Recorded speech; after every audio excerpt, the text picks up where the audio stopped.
du 23 novembre 2022, ainsi que par le Conseil de paix et de sécurité de l'Union africaine et par ce Conseil de sécurité.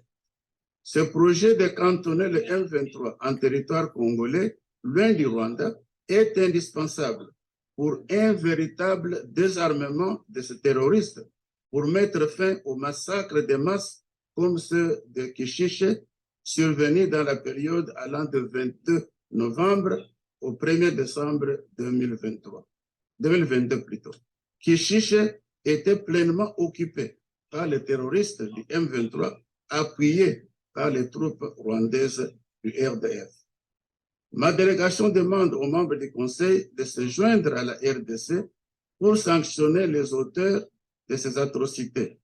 Ma délégation tient à répéter, comme l'avait souligné le chef de l'État de la RDC, son Excellence M. Félix-Antoine Tshisekedi Tshilombo, en conformité avec la décision du Parlement de la RDC, que les éléments des groupes armés n'intégreront jamais le FARDC.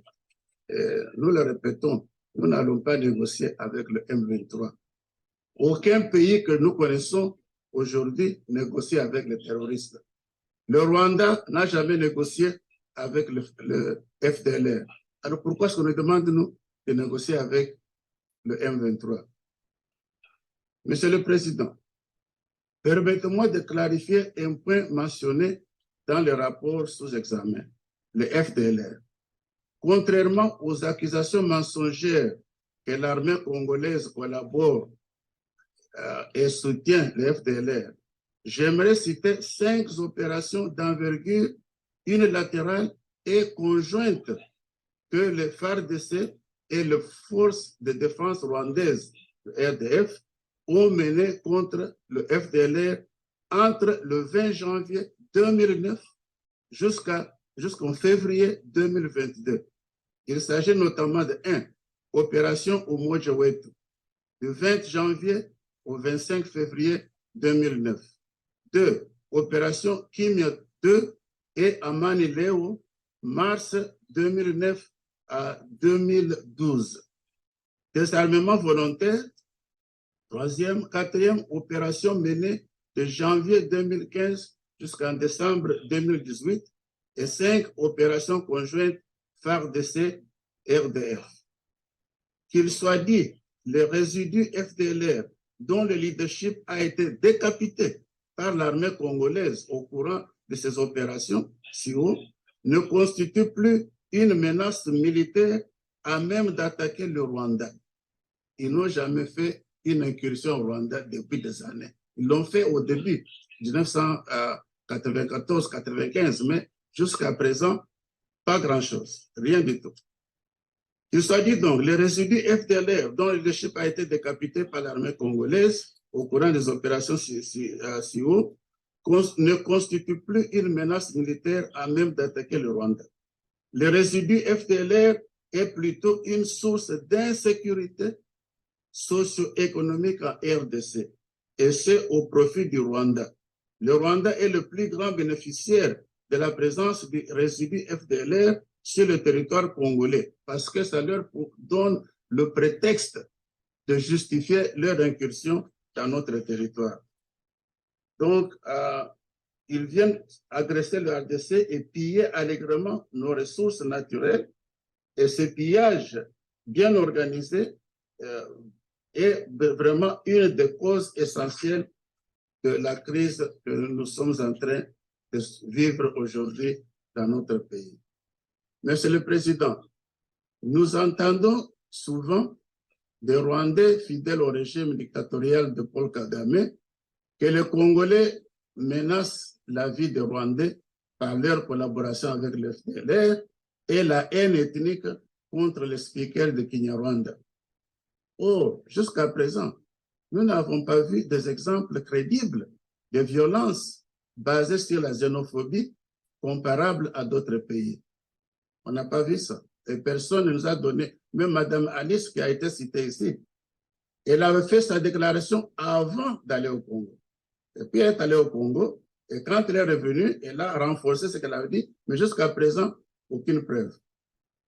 Une autre accusation formulée par le Rwandais est que les Congolais ne font que se plaindre quand ils sont responsables de leurs problèmes. Nous sommes apparemment incapables d'analyser les causes ou racines profondes de notre faiblesse. Par contre, les causes ou les racines profondes de la crise congolaise sont le produit du Rwanda et non du Congo. Permettez-moi de conclure mon intervention en faisant référence à 4 racines ou causes profondes qui sont complètement rwandaises. Le militarisme, le pillage des ressources du Congo, comme le représentant de l'Albanie l'a très bien souligné dans son intervention, le militarisme, donc le pillage des ressources, la haine ethnique et l'expansionnisme. Le militarisme, la haine ethnique et l'expansionnisme du président Paul Kagame, pendant sa récente conférence de presse à Cotonou, au Bénin, M. Kagame a montré son expansionnisme en disant que certaines régions du Congo et de l'Ouganda appartenaient au Rwanda avant la colonisation. Ce n'est pas la première fois que les dirigeants rwandais ont propagé ce mensonge. Le pasteur Bizimungu, M. Pasteur Bizimungu, ancien président du Rwanda, mais quelqu'un qui n'avait aucun pouvoir, étant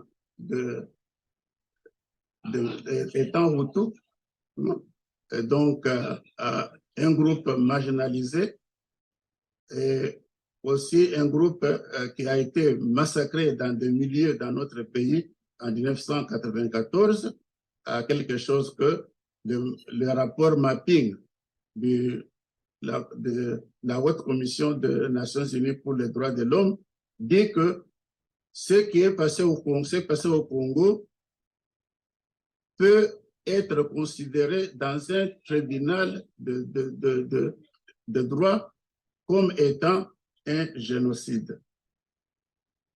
Voilà, donc ce n'est pas mon propos, c'est ça qui a été dit par le rapport mapping qui est dans les tiroirs des Nations Unies et qu'on ne veut pas vraiment publier.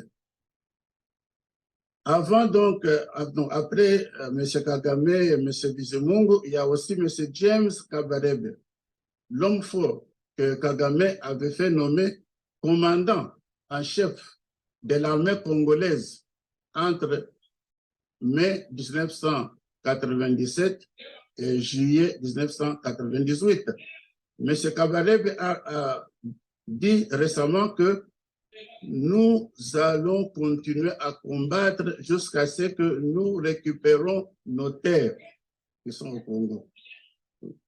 Donc, tout cela est contraire et à l'histoire et à la jurisprudence. Les historiens du Rwanda, parmi eux, mon ancien professeur à l'université de Wisconsin-Madison, Jan Vansina, un Belge, et l'historien congolais Isidore Ndaïwe, ont démontré dans leurs publications qu'aucun roi du Rwanda précolonial n'avait réussi à conquérir même un petit morceau du Congo actuel. Mais Kagame, qui vient d'une famille royale, aimerait faire ce que ses ancêtres avaient échoué d'accomplir. Nous voulons en outre attirer l'attention des membres du Conseil sur les récentes déclarations dangereuses appelant à la redéfinition des tracés de frontières dans les Grands Lacs. Ces propos que le Conseil doit condamner et proscrire révèlent des velléités expansionnistes qui exacerbent les tensions dans la région. Pour rappel, l'intangibilité des frontières est un principe clé qui a été affirmé par l'Organisation de l'Unité africaine, OUA, aujourd'hui l'Union africaine, le 21 juillet 1964, donc au deuxième sommet de l'OUA au Caire, en Égypte. La RDC, soit dit, défendra chaque pouce de son territoire. Nous n'allons pas négocier avec le terrorisme. Merci, Monsieur le Président.